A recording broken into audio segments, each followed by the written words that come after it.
மிதுன ராசி என்பர்களுக்கு கைவிட்டு போன விஷயங்கள் மீண்டும் கிடைக்கும். நல்ல இடத்துல வேலை பண்ணிட்டு இருந்தீங்க, ஏதோ ஒரு காரணத்தினால நீங்கள் வேலையை விட்டு இருந்தாலும் சரி, வேலை செய்யக்கூடிய அந்த நிறுவனம் உங்களை பணி நீக்கம் செய்திருந்தாலும் சரி, மீண்டும் அங்கே போகிறதுக்கான ஒரு வாய்ப்பு இருக்கிறது.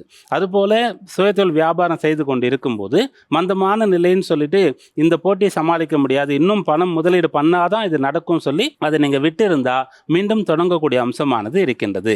ராசிநாதன் புதன் ராசிக்கு 10ஆம் இடத்திலிருந்து பின்னோக்கி 9ஆம் இடம் வந்து பின்னோக்கி வரணும்னு சொன்னால் முதல்ல வக்கரமடையும், அதன் பிறகு பின்னோக்கி வரும், வக்கர நிவர்த்தி அடையும், பிறகு முன்னோக்கி வரும். இதுதான் அந்த கிரகத்தினுடைய தன்மையாக இருக்கிறது. அப்படி புதன் மீண்டும் 10ஆம் இடத்திற்கு இந்த வாரத்தில் வருகின்றார். அதனால் இழந்ததை அடைய முடியும், விட்டதை பிடிக்க முடியும்.